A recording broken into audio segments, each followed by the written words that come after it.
Dieu bénisse ce moment. Je suis marié à une seule femme. Voilà. Et ensemble, nous avons 2 enfants. Eliada qui a 9 ans et Eliel qui a 5 ans. Et je sers le Seigneur dans une église Assemblée de Dieu qu'on appelle Temple Péniel. C'est là que je sers le Seigneur. Alors, j'ai un texte sur le cœur et je voudrais qu'ensemble nous puissions méditer ce texte ce soir ensemble. C'est l'évangile de Marc, chapitre 5, le verset 21 au verset 24. Et après, nous lirons le verset 35 au verset 42. Marc, chapitre 5, le verset 21. Voilà, merci bien. Marc, chapitre 5, verset 21. Il est écrit: Jésus, dans la barque regagnant l'autre rive, où une grande foule s'assembla près de lui. Il était au bord de la mer. Alors vint un des chefs de la synagogue nommé Jairus, qui, l'ayant aperçu, se jeta à ses pieds et lui adressa cette instante prière: Ma petite fille est à l'extrémité. Viens, impose-lui les mains afin qu'elle soit sauvée et qu'elle vive. Jésus s'en alla avec lui et une grande foule le suivait et le pressait. Allons au verset 35. Verset 35, voilà. Du même chapitre 5, voilà, verset 35, merci. Comme il parlait encore, survint de chez le chef de la synagogue des gens qui dirent: Ta fille est morte, pourquoi importuner davantage le maître? Mais Jésus, sans tenir compte de ces paroles, dit au chef de la synagogue: Ne crains pas, crois seulement. Et il ne permit à personne de l'accompagner, si ce n'est Pierre, à Jacques et à Jean, frères de Jacques. Ils arrivèrent dans la maison du chef de la synagogue, où Jésus vit une foule bruyante et des gens qui pleuraient et poussaient de grands cris. Il entra et leur dit: Pourquoi faites-vous du bruit? Et pourquoi pleurez-vous? L'enfant n'est pas morte, mais elle dort. Verset 40. Et ils se moquèrent de lui. Alors, ayant fait sortir tout le monde, il prit avec lui le père et la mère de l'enfant et ceux qui l'avaient accompagné, et il entra là où était l'enfant. Il la saisit par la main et lui dit: Talita koumi, ce qui signifie: jeune fille, lève-toi, je te le dis. Verset 42. Aussitôt, la jeune fille se leva et se mit à marcher, car elle avait 12 ans, et ils furent dans un grand étonnement. Amen. Dieu bénisse la lecture de sa parole. Je voudrais juste vous proposer comme thème ce soir: ne crains pas, crois seulement. Amen. Ne crains pas, crois seulement. Vous savez, nous sommes en un temps où tout autour de nous, les nouvelles que nous entendons nous mettent souvent dans la crainte. Ce que nous voyons, ce que nous entendons, il y a des moments où ces choses nous mettent dans la crainte. Et on se pose des questions. Qu'est-ce qui va se passer les années à venir? Qu'est-ce qui va se passer? Où va le monde?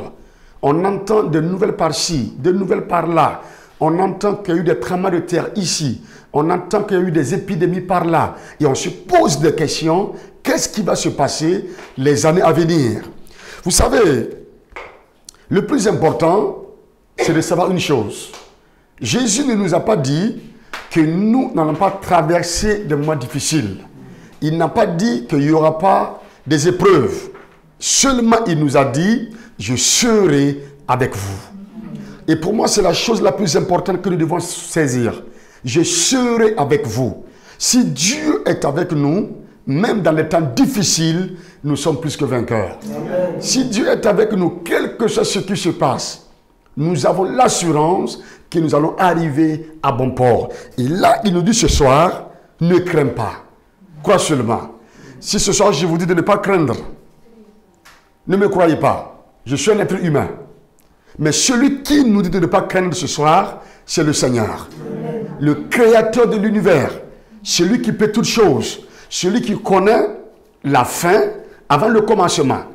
Et cet homme, quand une parole sort de sa bouche, l'accomplissement est plus qu'une évidence. Amen. Et quand il nous dit de ne pas craindre, nous avons la ferme assurance que la parole va s'accomplir.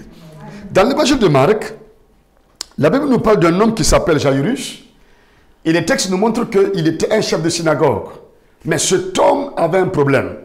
La Bible nous dit qu'il a sa fille qui était mourante, elle était malade. Et cet homme s'est levé, il est allé pour rencontrer Jésus.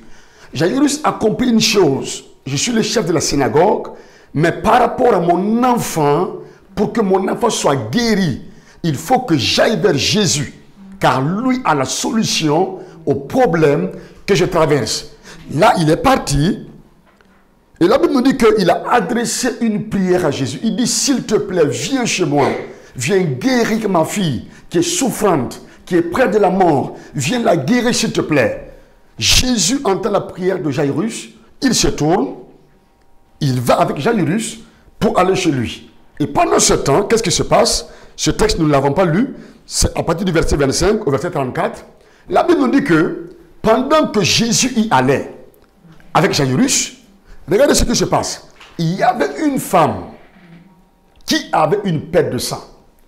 Et cette dame, certainement, je pense, qu'elle ne pouvait pas avoir accès à Jésus.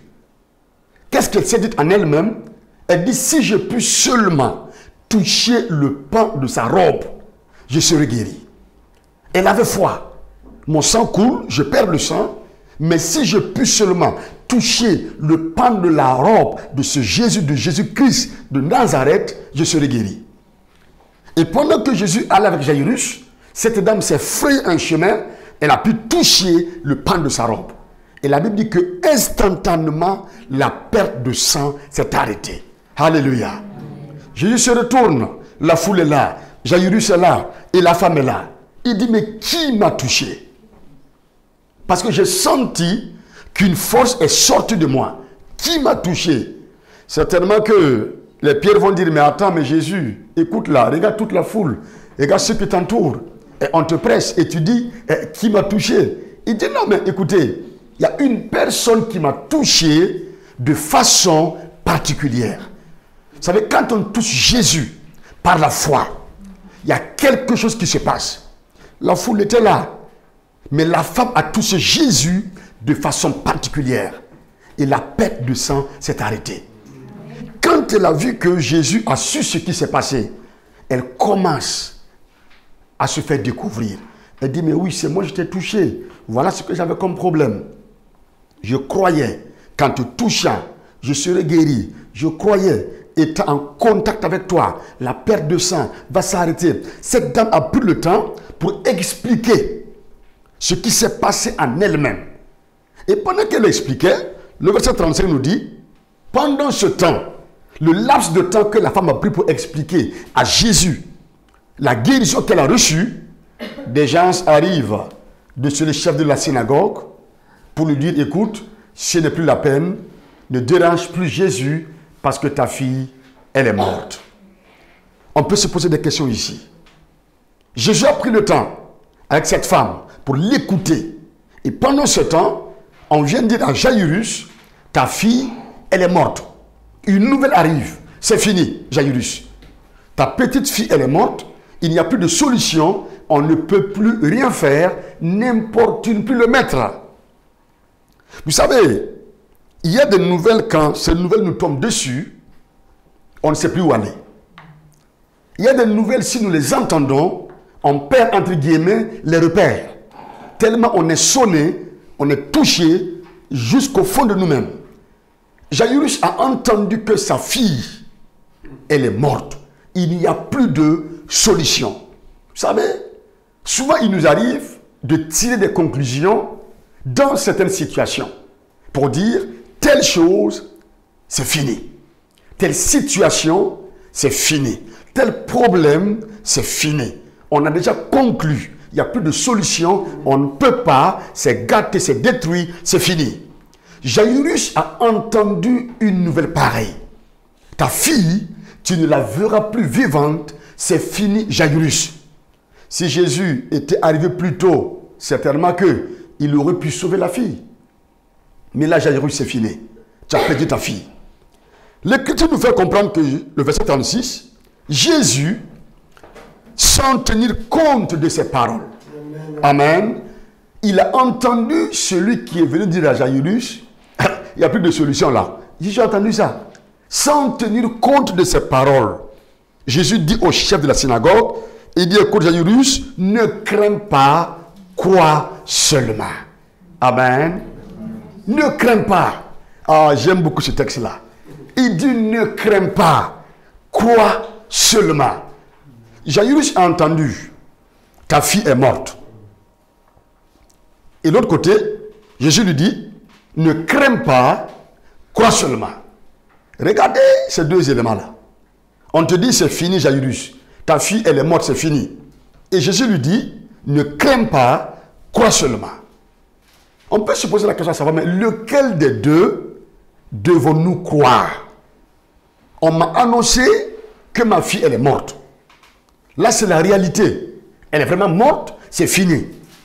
Et Jésus dit, j'ai aussi entendu qu'elle est morte. Mais moi, Jésus, je ne tiens pas compte de ces paroles-là. Je te dis, ne crains pas, crois seulement. Il y a souvent ces réalités auxquelles nous faisons face. Et ces réalités-là, ce que j'aimerais dire, c'est que la fille, elle est morte, bien sûr. C'est une réalité. Mais la réalité n'est pas la vérité. C'est ce que Jésus nous dit qui est la vérité. Amen. Il dit, ne crains pas, crois seulement. Crois seulement. Ne crains pas. Quelque chose va se passer. Ne crains pas. J'ai toujours la capacité. Je peux encore renverser la chose. Je peux rendre les choses impossibles en possible. Vous savez, j'aime toujours dire que nous avons un grand Dieu et des petits problèmes. Amen. Nous avons un grand Dieu. Et ma Bible me dit que tout est possible à celui qui croit. Rien n'est impossible au Dieu que nous servons. Il a toute la puissance qu'il faut, toute la capacité qu'il faut. Il peut tout faire selon sa volonté. Et là, il dit à Jairus, ne crains pas. Crois seulement. C'est comme dans Jean 11, devant la tombe de Lazare. Jésus arrive, il dit, ôtez la pierre. On dit, mais attends Jésus, ça fait des jours qu'il est là. Hein? On l'a enterré, ça fait des jours déjà. Lazare commence à sentir. Jésus dit, ôtez la pierre. Et on répond à Jésus en disant, il sent déjà. Ouais, les deux là. Lequel faut-il croire? Jésus dit, ôtez la pierre. On dit à Jésus, Lazare est dedans. Dans la tombe, ça fait des jours. Il sent déjà. Et là, il dit à la sœur de Lazare, écoute très bien. Si tu crois, tu verras la gloire de Dieu. Je crois que ce soir, Dieu voudrait que nous abandonnions toute forme de crainte et que nous croyons à sa capacité de faire quelque chose de nouveau pour chacun d'entre nous. Je crois qu'il désire que nous quittions l'aspect peur, l'aspect crainte et nous abandonner entièrement entre les mains du Seigneur. Vous savez, plusieurs personnes, entre guillemets, disent qu'ils croient en Dieu. Mais souvent, devant certaines situations, vous vous rendez compte que, en réalité, c'est une foi superficielle. Elle n'est pas ancrée sur la parole de Dieu. Et souvent, nous croyons à des choses qui n'ont rien à voir avec ce que Dieu nous demande de croire. Je prends juste un exemple. En prenant l'avion, on ne connaît pas qui est le pilote. Je pense, bien sûr. On ne le connaît pas. On ne sait pas s'il est bien portant. On ne sait pas s'il est malade. On ne sait pas s'il a mangé. On ne sait pas s'il a faim. Est-ce qu'il a l'eau à côté pour se désaltérer? On ne sait pas. Mais on appelle de l'autre bout et on dit, j'arrive à 11h30. Non. On affirme, j'arrive, venez me chercher, j'atterris à 11h30. Il a même donné l'heure. Sans pour autant connaître celui qui va le conduire à traverser les airs pour atterrir. Vous comprenez ça? Le Dieu que nous servons, il connaît la fin avant le commencement. Et c'est lui qui nous dit, ne crains pas. Alléluia. Ne crains pas. Moi, je crois que nous devons plus croire à ce Dieu-là. Le faire confiance. Quel que soit ce qui se passe. Je crois personnellement que les miracles sont encore là. Dieu agit. Hébreux 13 déclare qu'il est le même hier, aujourd'hui, éternellement. Ce qu'il a fait dans le passé, il le fait aujourd'hui. Ce qu'il fait aujourd'hui, il le fera encore dans l'avenir. Il n'a pas changé. J'ai tellement vu ce Dieu agir, intervenir, opérer des miracles. que je ne peux que m'abandonner entièrement entre ses mains. Car ce que sa bouche dit, sa main est puissante pour l'accomplir. Je me rappelle à l'âge de 5 ans, à la maison, nous avons traversé un temps difficile. Un temps difficile au point où avoir à manger, c'était très compliqué. Et on a eu à faire des jours et des jours, étant affamé. Et je me rappelle un jour, avec ma grande sœur, j'ai dit, mais écoute, Emeline, aujourd'hui, nous allons manger. Elle dit, mais comment? On va prier. C'est ce que nos parents nous ont appris. Dans un manque, invoquez le Seigneur et croyez qu'il a entendu la prière et il va exaucer. On a commencé à prier, des enfants, mais je croyais fermement que quelque chose allait se passer. Ça faisait des jours et des jours qu'on n'avait pas encore mangé. Quand on a prié, j'ai dit à ma soeur, je vais dresser la table. Elle me regardait. J'ai mis un plat au milieu, je me suis assis et j'ai commencé à me laver les mains. Comme tout enfant. Et je me suis dit, mais certainement, avant la fin que je lave les mains, un plat allait tomber du ciel. Mais je croyais fermement que quelque chose allait se passer. Vous savez, elle a aussi lavé ses mains avec moi. On était assis sur 2 petits tabourets. Le plat était au milieu. Il n'y avait rien. J'ai dit à ma soeur, mais prie pour le repas, on va manger. Elle a prié. Le plat était vide. Quand on a dit Amen, une dame arrive, elle descend de son scooter avec un gros sac, elle ouvre le sac, elle fait sortir un plat. Et elle nous dit, cher enfant, j'ai eu à cœur de vous apporter à manger. Vous savez, quand j'ai pris ce repas, j'ai dit à ma soeur, le Seigneur est fidèle. Il est fidèle. Il est dans sa parole. Il nous dit de ne pas craindre. Nous faisons souvent des soucis pour des choses qu'il a déjà réglées à l'avance. Il dit ici, ne crains pas, crois seulement. Cela m'a beaucoup fortifié. Cela m'a beaucoup encouragé. Cela a encore boosté ma foi parce que j'ai vu le Seigneur agir dans ma vie déjà tout petit. On a mangé. Et depuis là, j'ai dit à ma soeur, écoute, très bien. À partir de maintenant, chaque matin, nous allons prier et dire à Dieu, toi qui pourvois nos besoins chaque jour, tu nous apportes à manger. Et ce fut le cas, jusqu'à ce que Dieu ouvre encore d'autres portes pour la maison. Il dit, ne crains pas, crois seulement. Ce Jairus-là, la Bible nous dit que Jésus, ayant fini de parler, ne s'est pas arrêté là. Il a suivi Jairus jusqu'à celui à la maison. Et quand il arrive, il trouve une foule en train de pleurer. Je ne sais pas la culture d'ici, mais chez moi, quand il y a un décès, rapidement, les amis, les collègues, les parents viennent à la maison et certains commencent à pleurer. Je ne sais pas si c'est des vrais pleurs ou pas, mais il y a quand même du bruit souvent. Jésus arrive, il trouve ces mêmes personnes qui pleurent. Il dit, mais pourquoi faites-vous du bruit? Jésus appelle ces pleurs-là un bruit. Il dit, mais elle n'est pas morte.